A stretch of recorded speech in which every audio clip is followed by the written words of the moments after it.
Let's welcome in Damian Barling of D-Lo and KC for the handoff. How's it going, man? Good, man. It's been a hectic day in here. Yeah, that's all right. Always remember, it's a radio show. If the stream goes down, if the computer blows up, you're still on the radio. No doubt. And there's a lot of people listening on the radio. No, I knew that. I just wasn't 100% sure what I should be doing with my buttons back here. Well, yeah, because I don't think I needed sounds like a talk change between you and your dad. I don't. You guys do it. I didn't. Come on. I don't know I don't know what I'm doing back there. That's for sure. Is there a larger problem with the Kings right now than yes? What is it? No, I don't even know what was going to come in, but there's maybe larger problem. There's a large problem with the Kings for sure. Yeah. I don't think it's just roster construction and they need to make their free throws. There's something wrong. Well, I'll tell you one thing that I liked yesterday, courtesy of James Ham, was Domas at his locker talking about the locker room. And I thought that was an important note, because not that you need that type of reiteration, but like Malik said it last year a couple of times. I'm not going to let us splinter apart. I'm not going to let this happen. We're right there. We need to do a couple of things. Like Malik was kind of that voice a couple of times.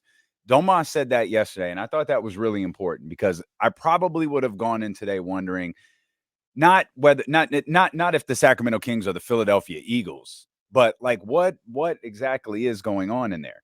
They do. I disagree a little bit with what you said. The issue, they do have a roster construction issue. You're getting nothing from a starter, and that's a problem. As much as I like Harrison Barnes, he can't keep contributing nothing and being a starter. Sure. That was compounded by the fact that your bench gave you nothing yesterday. Mm-hmm. Shout out to Sasha, who scored the first non-Malik Monk bench baskets late in the third. He just steps onto the floor, heaves a three that I swear hit the top of the Golden One Center and went in. And that kind of got him, like, he wound up, I think, with seven maybe. Yeah. But that was it.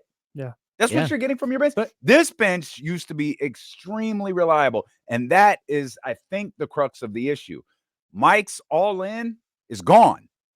That's done. Yeah. And I feel like with the little, I don't want to say Mike's playing a game, but what he had going on with Kevin Huerter, I thought that was harmful. I think that did far more bad than good. And now it's created this situation. Chris Duarte don't play anymore. Davion Mitchell don't play anymore. Keon Ellis don't play anymore. Like, I don't think you have a fractured locker room, but I think you have a fractured rotation that's not all bought into achieving a goal. So I think there are guys in Sacramento Kings uniforms who are waiting for February 9th to get here. Oh, no. And that's what I mean. That's what I mean by a larger issue than just the roster construction. Yeah, the roster is flawed. The roster is not a championship roster. I don't disagree with any of that. But it's really clear that the way they're losing these games and the way just the vibe is really bad. There's something more than just, they're not getting enough from Harrison Barnes. They didn't get enough from the bench. Like, there's something at the core there that is. But I think there's an important distinction, though. Just the on-court product. I think there's an important distinction. Is the vibe them, or is the vibe us? They're losing games. They know they're losing games. They're trying to correct it. This is something Kenny and I talked about yesterday. We talked about this team's ability to respond, the ability to respond. And I said yesterday, like, are they just going to keep responding? And last night was the first time where it was like, no. And then we drew the parallels last year. They had lost 3 games in a row going into the Indiana Pacers game at the Golden One Center last year.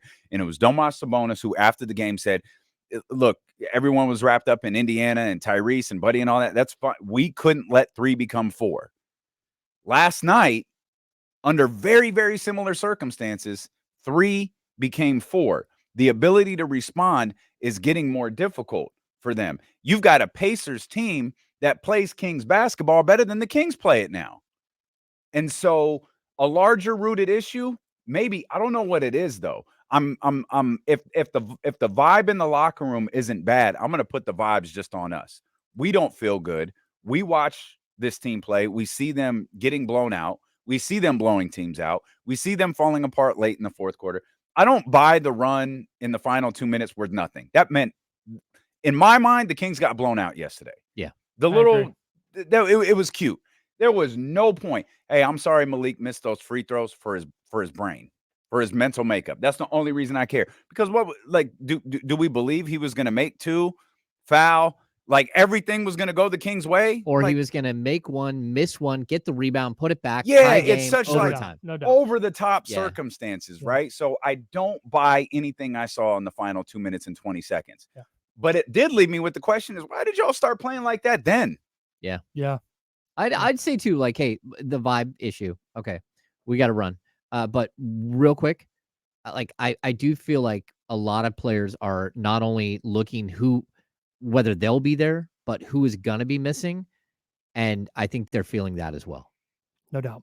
They'll continue this discussion on D'Lo and KC. I'm sure. Stay locked into ESPN 1320, Sacramento Sports Later. Bye.